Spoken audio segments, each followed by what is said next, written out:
अस्सलाम वालेकुम। आफाक फारूकी आपके सामने हूँ नए प्रोग्राम के साथ। हालात तो आपको पता है, अब तो हमारे मुल्क में भी मतलब एक अजीब सूरत हाल के शिकार हैं हमसे लोग कि जहाँ पैदा हुए पले बढ़े वहाँ की सोशो पॉलिटिकल इकनॉमिक मसाइल ने हमें धक्का दिया, हम भाग कर आए।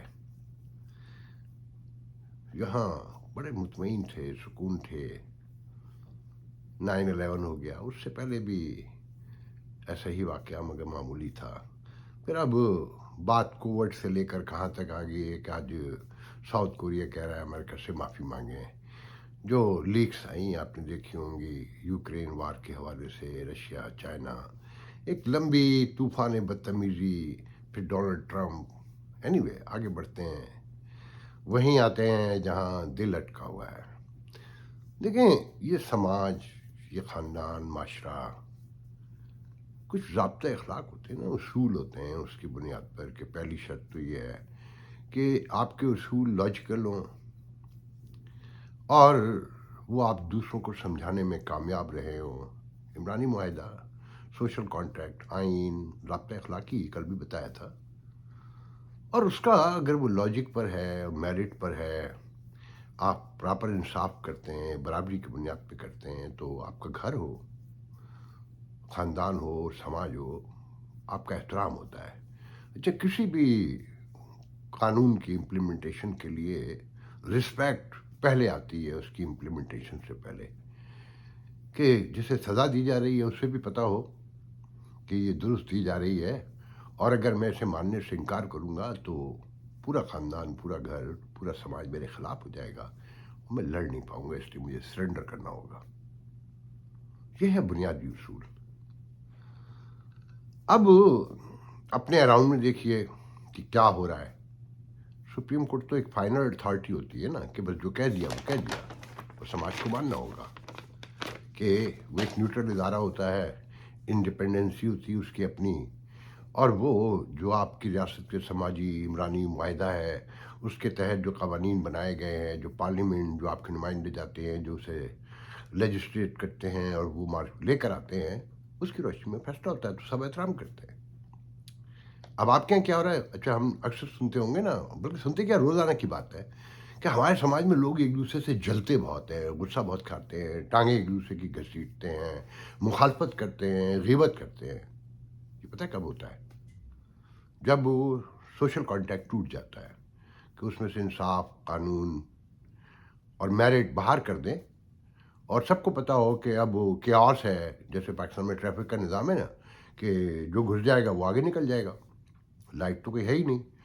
तो जब हम ये देखते हैं कि एक नाअहल को, कम पढ़े लिखे को और कम अक्लमंद को बड़ा ओहदा मिल जाता है, तो दूसरे जो पढ़े लिखे होते हैं, जो उस ओहदे को डिज़र्व करते हैं, उन्हें गुस्सा आता है, इश्ताल पड़ता है, हक तलफी हुई ना, और फिर जेलसी भी पैदा होती है। फिर ये क्यास इतना बढ़ गया कि जो अहल नहीं है वो भी अपने आप को डिज़र्व समझने लगे कि यार इसको मिल सकता है तो मुझे क्यों नहीं मिला।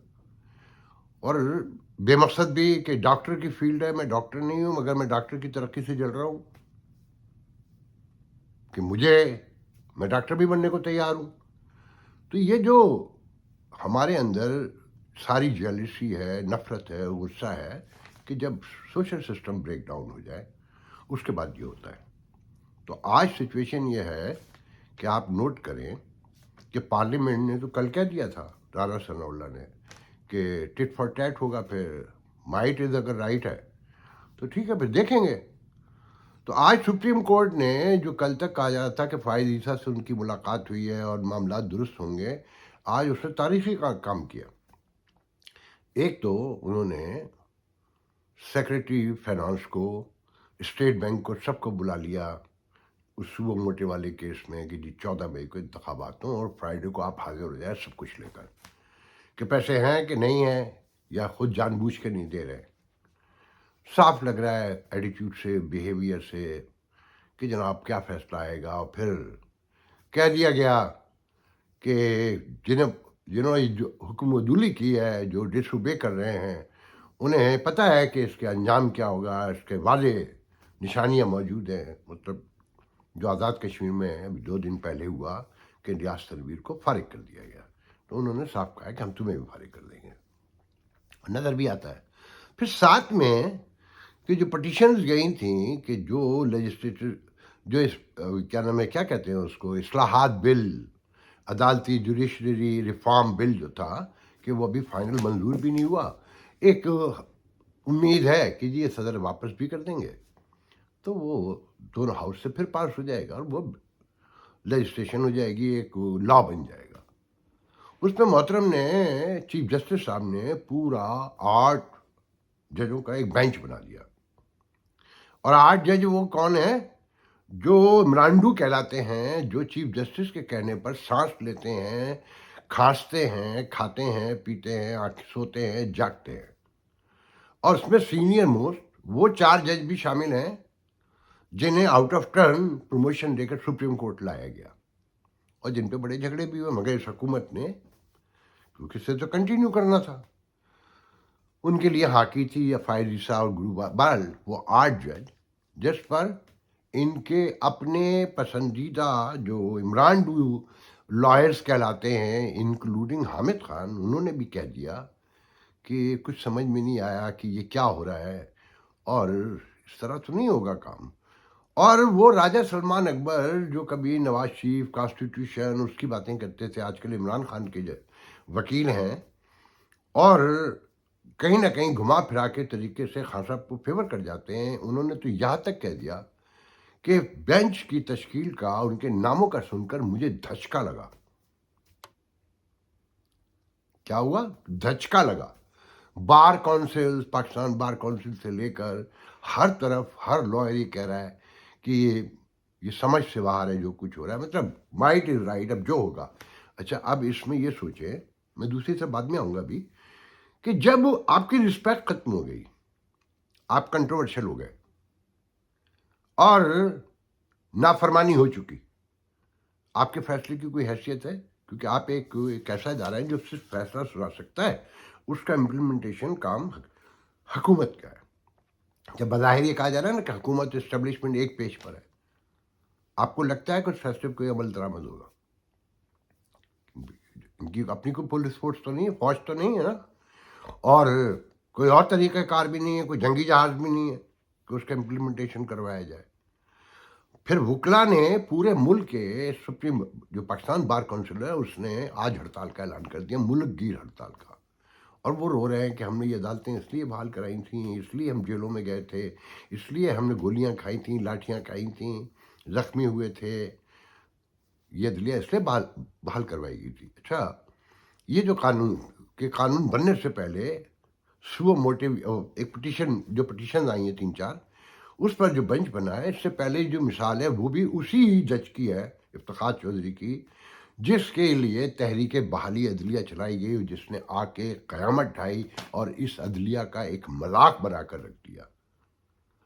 یہ وہ جج ہے کہ اپنے ہی زیر سماعت مقدمے میں، اپنی ہی عدالت کے زیر سماعت مقدمے میں جو کرمنل مقدمہ تھا، اس کے ملزم سے اپنی بیٹی کی شادی کر دی during the hearing. Can you believe it? یہ پہلے بھی بتا چکا ہوں. بہرحال، تو اب اصل کیا بات ہے، دکھایا جا رہا ہے سب کو کہ دیکھیں کتنا یہ ڈس آرڈر کمپلیٹ ہو چکا ہے، اور اب کسی کے ہاتھ میں کچھ نہیں. نہ سپریم کورٹ اپنی مائٹ اور رائٹ پر ہے، پارلیمنٹ اپنی مائٹ رائٹ پر ہے، حکومت اپنی مائٹ رائٹ پر ہے، اور عمران خان تو آپ کو پتہ ہے ان سب کی کاز کیا ہے. اچھا، جو اصل کاز ہے اب اس پہ کسی کی نظر نہیں، ہمیشہ کی طرح. بس یہ ذہن میں رکھیں کہ ہر 15-20 سال کے بعد، 10 سال کے بعد وہ بڑے آرام سے ایک لالچی ڈھونڈ کے لے آتے ہیں،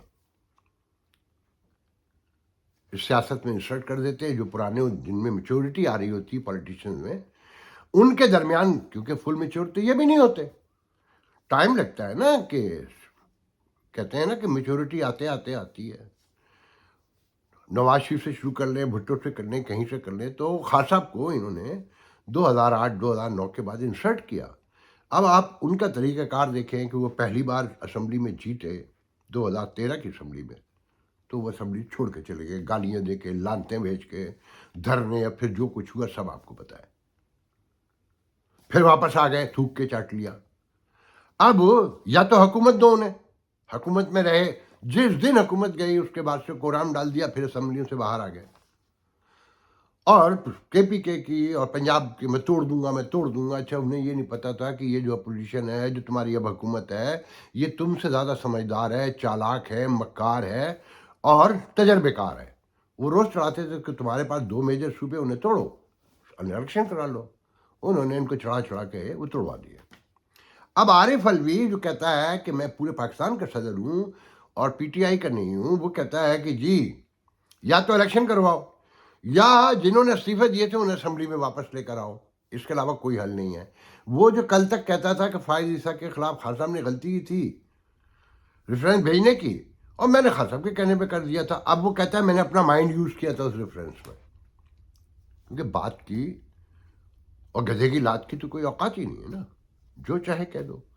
तो अब ये क्योस क्यों फैलाया गया है, ये अच्छा, वो पुराना फार्मूला इस्तेमाल करते हैं, उनको पता है ये सब लालची हैं। जब टूटा हुआ सिस्टम हो, जहाँ कोई मेरिट ना हो, कानून ना हो, इंसाफ ना हो, तो लालच खुद ब खुद जन्म ले लेता है। क्योंकि वही प्रिवेल करता है ना, जुनून, वहशत, माइट और लालच, ग्रीड तो है ही है।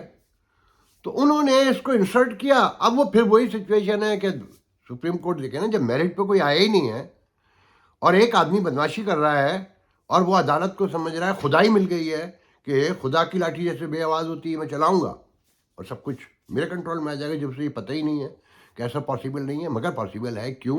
कि उससे ये करवाया जा रहा है। तो मंदिर को गौर से देखें, सब करवाया जा रहा है कि डिसऑर्डर कंप्लीट शट डाउन हो जाए। और लोग पुकार उठे हैं कि वो है ना कि उठा जो बदस्त मीना साकी, रहा न ताबो जब्त बाकी। शाहिर का है मेरे ख्याल में कि उठा जो बदस्त मीना साकी, रहा न ताबो जब्त बाकी। तमाम मैकश पुकार उठे यहाँ से पहले, यहाँ से पहले, कि तमाम मैकश पुकार उठे यहाँ से पहले, यहाँ से पहले। तो हर आदमी कि खुदा के लिए इस निज़ाम को समेटो। तो मैं आपको खुशखबरी सुना रहा हूँ कि तैयारियां मुकम्मल हो चुकी हैं और शेरवानियां भी कहा जा रहा है सिल गई हैं। अब देख रहे हैं ना, नए नए लोग आ रहे हैं, अचानक एंट्रियां हो रही हैं और मीडिया पर उनको क्लियर किया जा रहा है, गद्दारी के सर्टिफिकेट को फाड़ा जा रहा है, हुब्बुल वतनी के सर्टिफिकेट दिए जा रहे हैं, नज़र आ रहे हैं ना आपको। और अमेरिका से जो आवाज़ें उठ रही हैं, फिर जवाब में जो ख्वाजा आसिफ ने कहा है कि अपना घर तो देख लो पहले, कि तुम्हारे यहाँ मास शूटिंग्स होती हैं स्कूलों में, कॉलेजों में, यूनिवर्सिटियों में, और फिर गन कल्चर जो है तुम्हारा, पहले उसे तो एड्रेस कर लो, फिर कश्मीर फ़लस्तीन तुम्हें क्यों नहीं नज़र आते। मतलब ख्वाजा आसिफ नाज आलमुल्क बस्ट हो गया वो। तो अब ये खेल ख़त्म होने जा रहा है और इसके अलावा कोई रास्ता नहीं बचा है कि अब ये बताइए कि ये 8 जज जो सारी दुनिया को पता है, कोई साथ कहता है कि जी इसमें से 2 जो है मुखालफत में फैसला देंगे, हो सकता है एक उनका जज भी हो, क्योंकि कोई कहता है उधर 8 हो गए, अब फायदीसा की तरफ कोई कहता है इधर 7 हो गए हैं। तो अगर 8 बिठाए हैं तो 2 से तो वैसे भी लिखवाना होगा ना कि मुखालफत में 2 वोट आए और रजिस्ट्रेशन को रोक दिया जाएगा। अच्छा, इस जज को आपकी समझ में आता है कि जब हुकूमत भी कह रही हो कि माइट इज राइट है, तो ठीक है, आइए देखते हैं अगर डिसऑर्डर है तो। इस जज की समझ में नहीं आ रहा कि कौम क्या कह रही है, तुम्हारे अपने अराउंड के लोग क्या कह रहे हैं। भाई, एक फुल कोर्ट बनाने के लिए तुम्हें क्या प्रॉब्लम थी अगर तुम्हारी नीयत साफ है। एक इंडिपेंडेंट जज अगर हुकूमत भी कह रहे हैं, कह दे, बार काउंसिल्स भी कह दें और अवाम की एक बड़ी तादाद भी कह दे और एक पार्टी आपकी टोटल हिमायत में हो, उसका फ़ायदा नुकसान भी आपको पता हो, तो वक्त का तकाजा तो ये था ना कि आप आराम से एक फुल कोर्ट बना देते कि जी मेरा तो कोई लेना देना नहीं है, ये सब बैठे हैं, जो फैसला होगा सब रिस्पेक्ट करते। मगर जानबूझकर जलती पे तेल डाला जा रहा है, डलवाया जा रहा है, क्योंकि डिसऑर्डर ऑफ वरना इस जज की इतनी औकात है, सारी उम्र जो पीसीओ का वोट लेते रहे, जो सारी उम्र अय्याशियाँ करते रहे। मेरे पास इन्फॉर्मेशन है कि मोहतरम को वीडियोस दिखाई गई हैं और जजों को भी दिखाई गई हैं, उनके कारनामे, मज़ाहिर नकवी, मुनीब, इन सब के बारे में तो दुनिया जहान को पता है। तो खेल मुकम्मल हो चुका है। अब ये देखना है कि खेल कहाँ तक मुकम्मल हुआ है। जाते हुए बस आखिरी बात कहूँगा کہ مولانا عبد الکلام آزاد بہت یاد آئے آج کہ جو سیاسی پیغمبر تھا ساؤتھ ایشیا کا، جو سیاسی پیغمبر تھا مسلمانوں کا، اسے ہم نے پلے بوائے کہا، اور جو پلے بوائے تھا اسے ہم نے سیاسی پیغمبر بنا دیا تھا۔ ٹوٹل 4 باتیں دہراؤں گا ان کے انٹرویو کی 1946 اپریل میں جو انہوں نے دیا تھا پاکستان بننے سے پہلے، جو آغا شورش کاشمیری نے شائع کیا پاکستان بننے کے بعد 53 میں میرے خیال میں، کہ یہ ریاست وہ بنانا چاہتے ہیں کہ جو قومی خزانے کی لوٹ مار کرنا چاہتے ہیں، جو ہندو سے معیشت میں مقابلہ کرنے سے ڈرتے ہیں، اور یہ پاکستان جب تک قائم رہے گا، بنگلہ دیش جب تک ساتھ رہے گا، مشرقی پاکستان جب تک قائد اعظم اور محمد علی جناح ساتھ میں رہیں گے، اور پھر ان کے درمیان سیاسی، سماجی، لسانی، کلچرل جو تہذیبی تضادات ہیں وہ کھڑے ہوں گے، اور پھر ان کے مالی حالات اتنے خراب ہوں گے کہ یہ اپنے مفادات کمپرومائز کر کے عالمی مالیاتی اداروں سے پیسے طلب کریں گے، اور یہ خطہ عالمی طاقتوں کا میدان کارزار بنے گا، اور جب یہ عالمی مالیاتی اداروں سے مفادات کمپرومائز کر کے مالی مدد لیں گے تو ان کے اپنے درمیان وہ تقسیم ہوگی، وہ پھوٹ ہوگی کہ یہ ایک دوسرے سے گتھم گتھا ہوں گے۔ آخری لفظ جو کہا میں نہیں کہوں گا، آپ خود فائنڈ آؤٹ کر لیجئے گا۔ کوئی چیز ان میں کم ہے، کوئی ایک چیز آپ کو نظر آتی ہے کہ ان میں سے کوئی ایک لفظ غلط ہے، یا ہم نے کوشش کی اسے غلط ثابت کرنے کی، تو یہ حکومت، یہ عدلیہ، اچھا پھر میں نے آپ کو پچھلے دنوں بتایا تھا نا کہ 5 ویزا سے خطرہ ہے، اچھا پھر جو چیزیں نظر آ رہی ہیں، سینسز جو قرآن پڑھنے والا ہے، کہ 5 سال میں فواد چودھری نے ٹھیک کہا کہ کراچی کی آبادی 20 لاکھ اور کم ہو گئی، کیونکہ کراچی میں اگر پوری آبادی دکھا دیں گے تو 40-45 تو MNA کی سیٹیں ہوں گی، قومی اسمبلی کی 150 کے قریب، 130 کے قریب صوبائی اسمبلی کی سیٹیں ہوں گی، نہ مرکز میں کوئی حکومت بنا سکے گا ان کے بغیر، اور صوبہ تو گیا ہی گیا، وہ تو پھر کراچی سے ہی وزیر اعلیٰ بنا کرے گا۔ آپ سمجھتے ہیں کہ یہ فیئرنیس آ سکتی ہے؟ بس تیاری کریں نگرانوں کی، ٹیکنوکریٹس کی، قومی حکومت کی، وہ مجھے کچھ نہیں پتا۔ بہرحال آپ کو بہت مبارک ہو، جو آپ چاہتے تھے وہی ہونے جا رہا ہے، کہ مشہور جملہ ہے کہ جھوٹے کو ہمیشہ مارتا ہے، لالچی کو ہمیشہ مارتا ہے جھوٹا۔ وہ 75 سال سے جھوٹ بولتے ہیں اور لالچیوں کا استعمال کرتے ہیں۔ آج کے لیے اتنا بہت ہے، انشاءاللہ کل گفتگو ہوگی۔ اللہ حافظ۔